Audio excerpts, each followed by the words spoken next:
What's going on, YouTube? Got the Maxus out here. Mentioned in the last video that I did that this is a soft recoiling, and it'll pretty much feed any shell in any order, and I had some people asking me about that. Actually, I'm just kidding, no one asked, but I didn't see it anywhere online, so I figured why not make a video.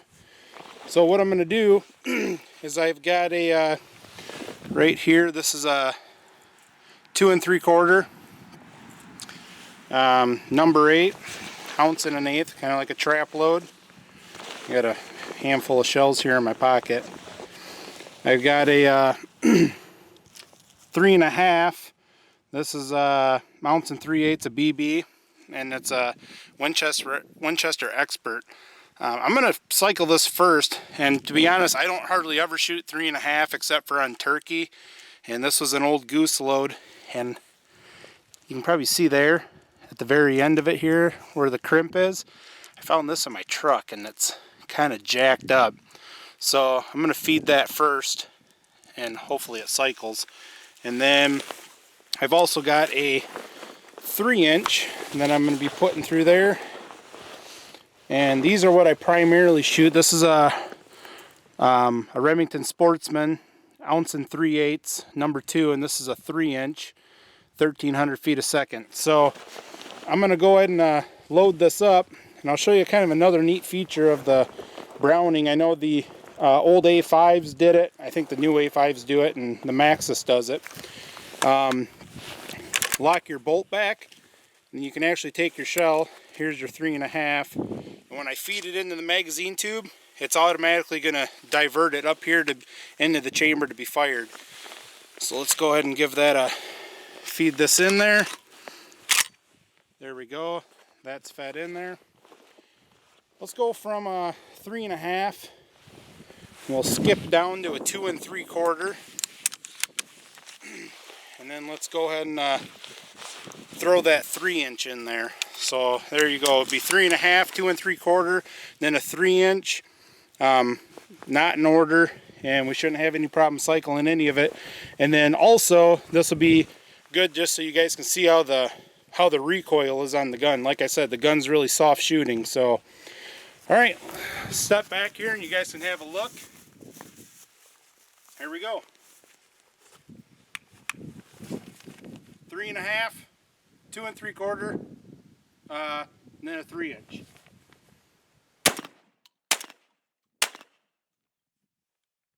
All three, no problem. Bolts locked open, gun's clear, we're in a safe direction. Go ahead and shut that. Like I said, this thing shoots incredibly soft, and mentioned in the last video about the trigger being pretty nice. It's got a fast lockout time, so I'm gonna go ahead and stick 3 more 2 3/4 in here and give it kind of like a 3-shot burst as fast as I can, just kind of show the speed of the shotgun.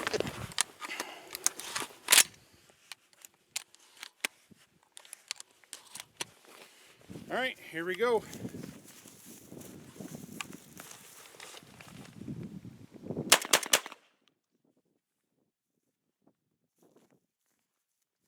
Not too bad. Bolts closed, gun's empty. There we are. So, pretty cold. Apologize for the wind. I'm going to take this in and wrap it up on the tabletop. So yeah, guys, inside warmed up. As you can see, the gun, it's pretty soft recoiling. Granted, if most of the videos that you see on YouTube, when you see someone shooting 3.5s, they're leaning way into it and everything else. I was standing pretty much upright and just 3 shots and whatever. So yeah, not too bad. One other cool feature that I was gonna tell you guys about is ways to get your shells out of the magazine tube without sitting here having to rock your action back and forth. And I got a shell here. I'm going to show you how that works. So as you can see, Here we'll just use a 2 3/4. Gun is empty. Nothing in the magazine tube, but this is what I need to show you. So right down here, you can see there's a, on the far side, there's a plate here. That's gonna be pretty hard to show you right there. That's what the shell actually catches on. So I'm going to show you here. I'm going to take this shell, put it in the magazine tube, and there you can see that tab is what's actually holding the shell in there. So when you're done, you want to empty this. Put your thumb in here, push that tab in. You can pull your shells right out of the magazine tube, just like that. So, and obviously if there's one in the chamber, rock it back, it'll flip it up, you can catch it. So yeah, it's, like I said, it hasn't had any trouble feeding a variety of ammo. Right there, just went to the 3.5, 2 3/4, and 3-inch, just to kind of change it up in there, seeing if there'd be any issues. Granted, it's 3 rounds, but I mean, I could sit there, if I had the money to do it, I could sit there all day and show you guys. It'd just keep feeding. So another feature that I didn't mention in the last video is here at the top of the forend there.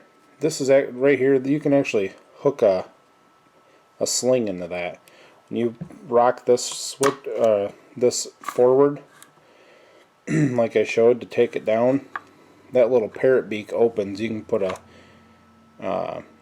sling in there. So that's kind of neat how it's integrated. The only thing I wish is that it was a swivel.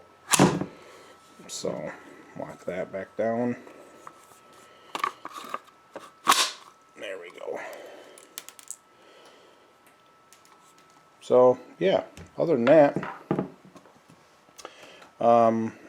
it's got a unique recoil pad on it, and up here this is like a hard, this top section you can kind of see where it looks different. That's like a hard plastic, and then down here it turns into rubber, and of course rubber there. And from what they say is that's supposed to help drive the recoil not straight back. It's supposed to kind of help divert it down into your shoulder some.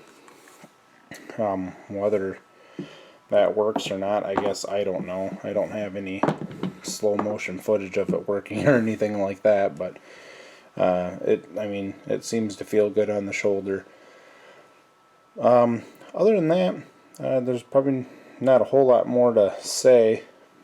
Maybe if it warms up here, we're -10 or something with wind chill, so it's kind of brutal being out there, and probably got a 12 to 15 mile an hour wind. We get into spring and summer, we'll take this out and do some pattern testing at 40 yards and put it on paper, and you guys can kind of see why I like the Pattern Master choke. And I always shoot, Pattern Master, I think they say to stay under 15-25. So I like to shoot around 1,300 foot a second. That's what I found, that with this gun and that choke, around 1,300 feet a second, that seems to be the best. Whether it's a 2 or BB, 4, 6, whatever. So yeah, I guess if you guys have any questions, go ahead and leave them in the comments, and I'll be sure to answer them. I think we're still stuck at 64 subscribers, so make sure you hit that thumbs up and make sure you subscribe if you haven't already. And like I said, if we get up to 100 subscribers, I'm going to try to do a small giveaway at 100 subscribers. See if you guys have any ideas for that, put it in the comments, and we'll go from there. So if you liked the video, like, comment, and subscribe. We'll see you guys in the next one. Thanks for watching.